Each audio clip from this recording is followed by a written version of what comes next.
Alice, when are you going to come see us? I plan to come see you during the long weekend in May.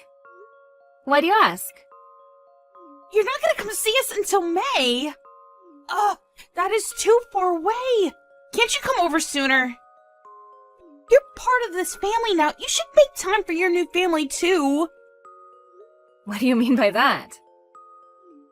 Look, I've told you many times before, but I don't think you understand what it means to marry into this family. We have certain rules and traditions that need to be followed. We have certain expectations of you. I see. You've told me this a million times, but I still don't seem to grasp the meaning of what you've been telling me. You married my brother, so I'd like you to come visit more often with him. It's quite simple, really. And don't you think you're being rude to my parents as well? They miss having my brother around. I don't think that I'm being rude to anyone. That kind of thinking is what makes you rude. Now that you're married, you should think more about your in-laws and their needs. Don't you want them to like you? The happiness of your husband's family should be one of your top priorities now. Didn't your parents teach you any manners? I feel sorry for you that you grew up to be so clueless. You're the one that doesn't have any manners. You shouldn't make negative assumptions about my parents. You don't even know them. I'm not being rude, I'm just stating the facts. The reason why I haven't been able to come visit you and your family often is because it's difficult for us to take time off work. We're both really busy. If we had the time, we'd come over. Your mother is very understanding about this, so I don't know why you're making such a big deal out of this. My mom is only being nice to you because she doesn't want to be rude. Deep down, she misses seeing my brother. You shouldn't take her kindness for granted. You haven't been able to produce any offspring yet. Don't you want my parents to meet their grandchildren? I can't believe you're trying to make me look like the bad person here. I'm not blaming anyone for this situation. Well, I feel like you're neglecting our family. And you also have a pretty big attitude. I would act more modest around my in-laws. Also, don't you feel bad that you haven't been able to bear any children? I'm sure that deep down my brother and mother feel oh so disappointed. I don't understand why my brother chose you as his wife. Now you're just being hurtful. Do you have to be so cruel to me? What have I ever done to you? The fact that Alan and I can't have any children is something that we need to work out together. It has nothing to do with you. Besides, I'm getting along just fine with your parents. You're the only one giving me a difficult time. You got that right. I'm having a hard time getting through to you.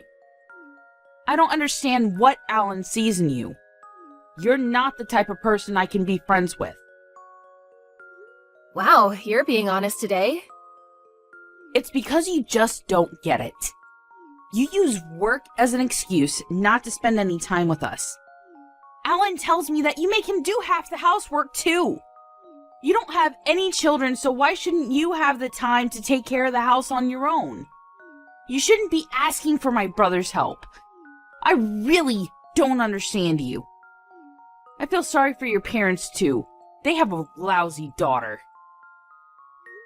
What's it to you? Why do you care so much? I'm sick and tired of you complaining about everything. This is my marriage. Please, stay out of it.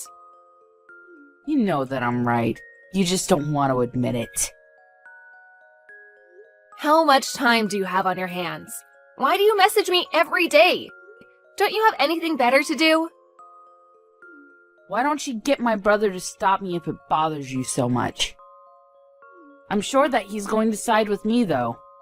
He values me more than you. I do understand that you don't like me, but could you please stop being mean to my family as well? What do you have against us? I'm just saying you're a lousy wife and daughter. I heard that you got engaged. He met your parents, right? How do you know that? Your mother sent me a photo of you and him when he visited your house the other day. Why would she do that? You don't have to worry about me, though. I'm going to be a great wife unlike you. Do you know where your fiancé Kevin is from? How do you know his name? It's very creepy of you. I don't want Kevin to meet you ever. You're an embarrassment to my family. I'd like you to divorce my brother. Please leave me and my family alone. We don't want anything to do with you. You haven't answered my question. Do you know where Kevin is from? He's from the town next to ours. I'm from the same town as Kevin, you know. Huh?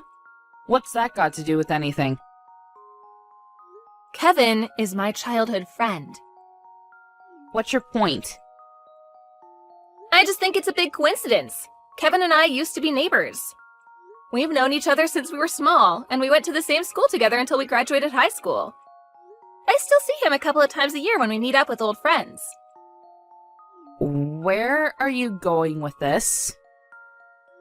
When I saw the photo that your mother sent me, I was shocked to find out that he's now engaged to you. So you've known Kevin since he was a child? This isn't your idea of a sick joke, then? This isn't a joke. Your fiancé is one of my best friends. Isn't that so weird? Yes. It's very weird. In fact, it's kind of creepy. But I'm engaged to Kevin, and there's nothing that you can do about that. Why would I do anything? Don't you want to try and say mean things about me to Kevin? I don't. I'm sure you'd get a kick out of telling him what a bitch I am to you. Look, I'm actually a decent person. You're the one bullying me. At least you seem to be aware of the fact that you're a bully to me. Shut up. And don't say anything about me to Kevin. I finally got him to propose to me. I won't let you ruin this for me. I see. I know that you've had a hard time finding someone to ask you out. You're lucky that you met Kevin. Stop patronizing me. You're 30 and in love with your brother. You're not exactly a catch.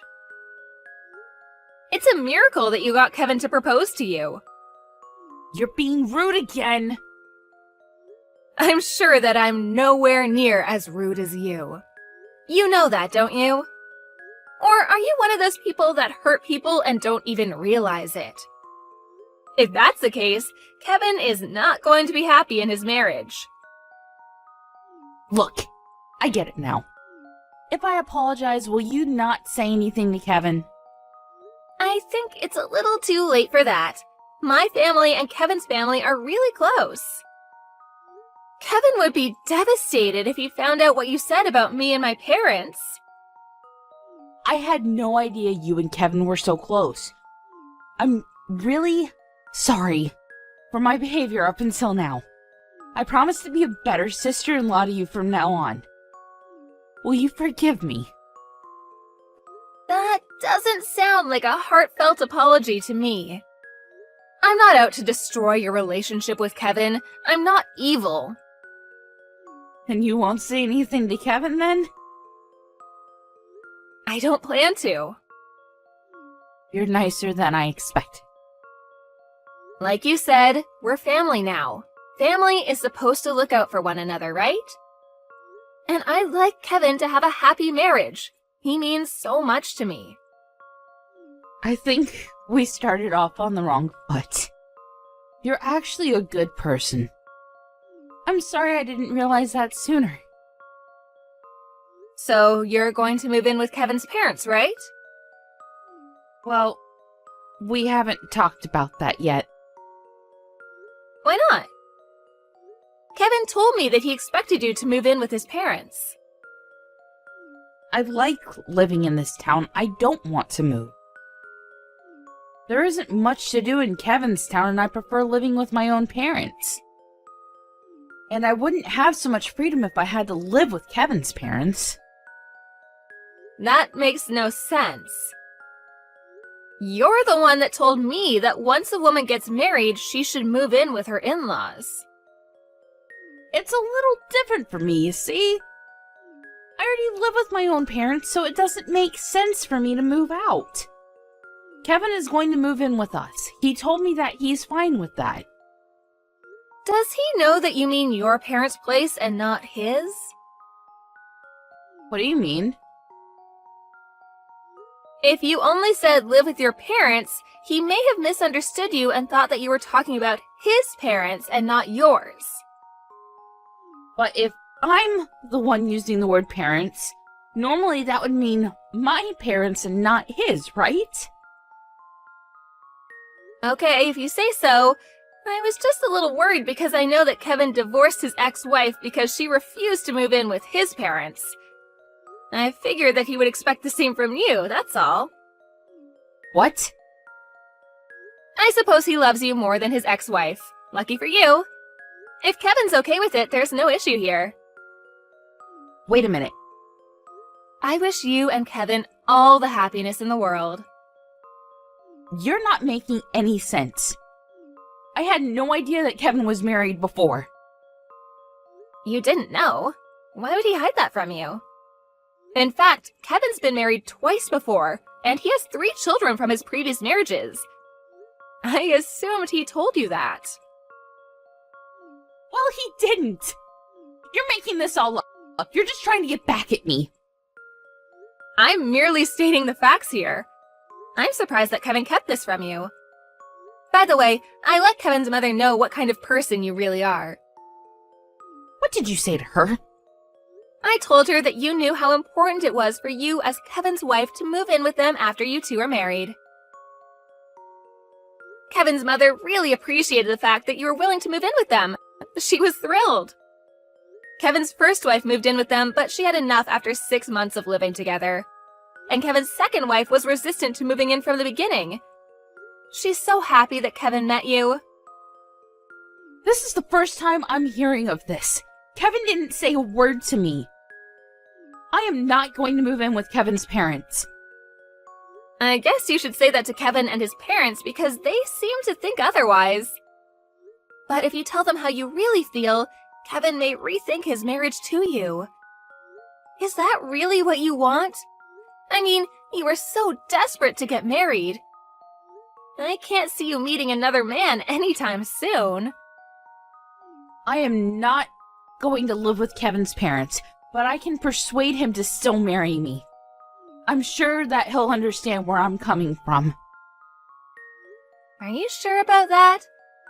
Kevin's really old-fashioned in his way of thinking. And he loves his mother too much. He probably loves her more than he loves you. The two are inseparable, so I think that you'll have a hard time persuading them. Really? I didn't know that Kevin was so close to his mother. What am I supposed to do then?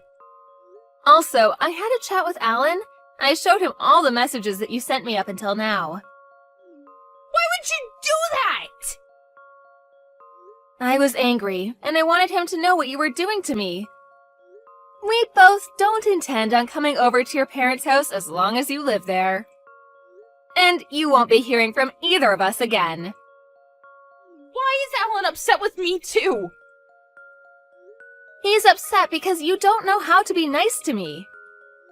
He used to love you, but after he saw how you were treating me, he was pretty upset. If you decide to move in with Kevin's parents, we can go see your parents whenever we want to.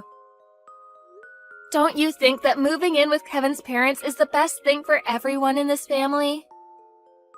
Please ask Alan to forgive me. My mother will be upset if she finds out that Alan's angry with me. This is your mess. You need to figure out a way to fix this yourself. Say hi to your new mother-in-law for me. Please don't message me ever again.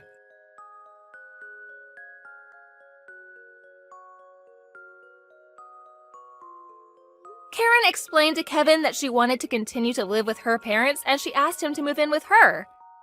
Kevin didn't want that because he didn't want to be separated from his own parents. Kevin told Karen that he would call off their engagement if she didn't agree to live with his parents. And if their engagement were to be called off, he would be asking her to pay him alimony. In the end, Karen ended up marrying Kevin and putting his needs before her own. But things didn't go so well for Karen. She found it tough and miserable to be living with her in-laws.